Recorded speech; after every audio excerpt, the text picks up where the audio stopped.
Coming up today, we'll talk with a teacher who survived a serious medical condition. We'll play ball with Key Club. And we'll find out how increased enrollment affects classes. All this and more starting right now on NTV.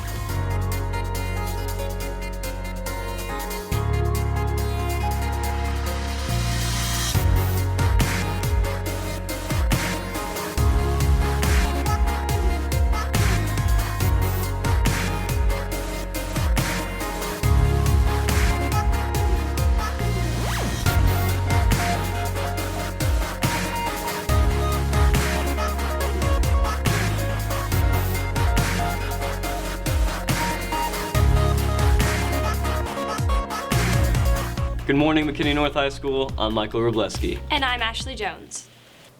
As McKinney North's student population grows, so does the class size. Liam Gahan has more on how teachers are dealing with this change. McKinney North's class sizes range from intimate groups of under 10 to massive classes of over 30. North's teachers say there are advantages and disadvantages to these sizes. I have a different kind of a classroom than most, so having a small class really is easier for in a skills lab. We have 9 beds in here, so it's really nice to have a smaller group. I can usually get around to help students more one-on-one if they're having problems with a certain mathematical process or a concept dealing with chemistry. That's what I like about smaller class sizes. If it's a large class, I have to think about whether I will be able to finish this all in a day or not. Smaller classes, I have to think about, okay, if I finish this, what next? How do I keep engaging them? North's teachers say that smaller groups make for more productive classrooms. The smaller classes, they're a little bit of a more tight-knit group. They know each other a lot better. Though class sizes can be a constraint, teachers say that it can aid in college preparation. I do think they need to get used to bigger class sizes. In colleges, there are some very big classes, so you do have to learn to adjust to that. So having a bigger class I don't think is a bad thing, because you will have to get used to that. Talking about college prep, I think smaller classrooms, like I said, there is more interaction between the student and the teacher, so it works better when you have to do recommendations and stuff. You know the child, you know the student. This is Liam Gahan for NTV. The Key Club reaches out to a variety of people in the community, but they really have a ball with one group of kids. Ginger Sparks has more. McKinney North's Key Club is a program that allows students to volunteer for a variety of causes. But Key Club member Brian Hernandez says there's one service project that's close to his heart. Halos is a program that we have with Key Club and special ed kids and kids in our community that we play t-ball with them at a baseball every Wednesday. 2 Key Club members say that McKinney's Angel League positively affects not only the players, but the volunteers as well. Be with other kids who are going through the same type of things, and it allows us to just have fun with them, and it allows them to get someone new to talk to every time, get a new buddy. The kids are not really used to interacting, maybe because they're limited in some way, and they get to learn so much from us, and we learn so much from them. Kinsey and Kelvin explain their experiences working with the kids in the Angel League. I love seeing how each kid is, how every kid has different stories. I love listening to them. I just had this kid named Braden. He was probably the best kid I ever had. His laugh was probably the most contagious thing I ever seen in my entire life. The members hope to not only volunteer their services, but to leave a lasting impact on those involved in Halos. It's more than just being in the club, it's more about what impact you have on others. I feel like if we can just all help one child at a time, we can create a better community. If you would like to learn more about Key Club and other volunteer opportunities, stop by Miss Williams' room in E218. This has been Ginger Sparks for NTV. In 2014, anatomy and physiology teacher Miss Haid was diagnosed with a meningioma on her brainstem. Ubaldo Macias has more on her surgery and recovery. Ms. Haid says that due to the tumor pushing on the sleep center of the brain, she was unusually tired and was unable to do everyday activities. 6 months to a year before I found out that I had it, I was so tired all the time and I didn't walk as much. I didn't feel like doing much. And then sometimes I'd have to take a nap before I drove home if I was really super tired.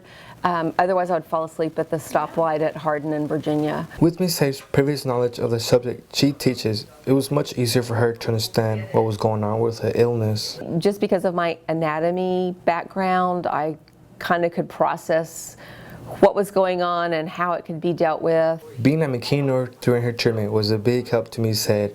She says that without the support for Bulldog family, she couldn't have stayed so optimistic. Being at school and being busy and being around my support system here with all my friends and my students. It kept me busy. It kept my brain off of thinking about my brain tumor. Miss Hay distinctly remembers the overwhelming and love and support of her Bulldog family. Mr. Spann was the very first one who said, "We will do anything you need. We will support you through this." This is just, I'm a huge family, McKinney North, and I don't think I could have done it at any other school. Since being tumor-free, Miss Hay has felt significantly better and has been able to do more activities than before.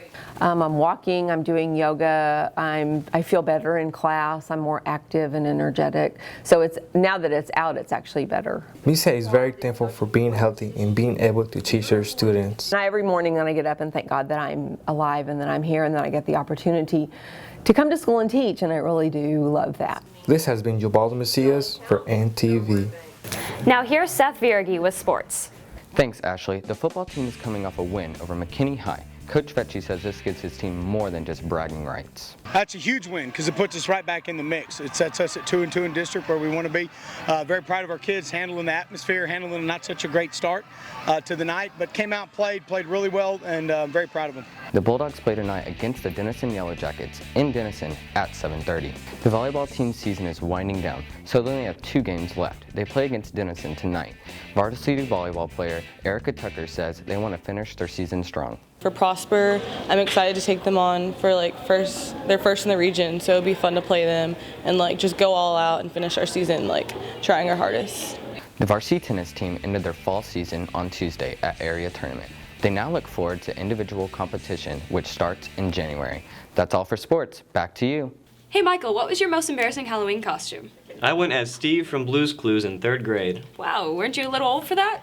Yes, I was. We asked some Bulldogs a slew of Halloween questions. Now I'm laters because they're too hard. Licorice. The fruit snack kind. Mounds. I hate those. Candy corn. Almond Joy. Whoppers. Those nasty Whoppers. Those are nasty. Warheads. Those black licorice Twizzlers. Those are nasty. Those little dot things. The black licorice Twizzlers. Those Krabby Patties that SpongeBob gets, you know what I'm talking about? Alright, that one. I got lost on an ATV in 2,000 acres of sand dunes. Last year's haunted house, there was a clown maze, I'm pretty sure, and I got stuck in it and I cried. My sister being born. One time when I was sleepwalking, the cops came to my house because I set the alarm off, and I thought I was in a bad dream. I'd probably say a sheet. I was a pea in a pod. I was a bag of jelly beans once. I was a bunch of grapes one year with purple balloons. It was kind of hard to move and sit. A pig from Angry Birds. It was just a box, plain box. I was a Power Ranger and I was 14 years old. One time I was a burglar, and to cover my face I wore my mom's pantyhose. I was Blue's Clues 2 years in a row. It was a twister board. That was pretty bad. Eeyore when I was 7. I think they're great. I still trick or treat, so we're awesome. As long as the high schoolers are having fun and not being disruptive, it's okay with me. I think you gotta do what you gotta do to get the candy. They're awesome and they should never let their dreams die. You're too old. Oh, they're just living their life to the fullest. It's great. Just give them the candy, man. They just want the candy. Give the kids the candy. That's all we have for you today. For more news and sports information, follow us on Twitter at MNHSNTV. Thanks for watching. And have a great weekend, Bulldogs.